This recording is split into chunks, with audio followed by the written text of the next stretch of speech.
காலை பொழுதினிலே கணேசா காண வந்தேன் உன்னையே.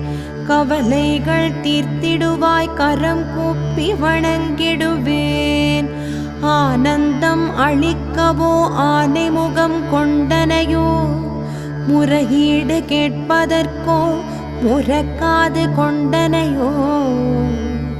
எழுந்தருள்வாய் எழுந்தருள்வாய் பிள்ளையாரப்பாய் எழுந்தருள்வாய்.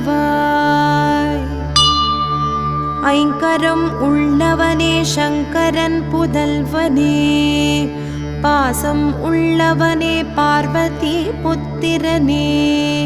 மோதகம் உள்ளவனே மாதவன் மருமகனே, மூஷிக வாகனனே கணேசா முருகனின் சோதரனே. எழுந்தருள்வாய் எழுந்த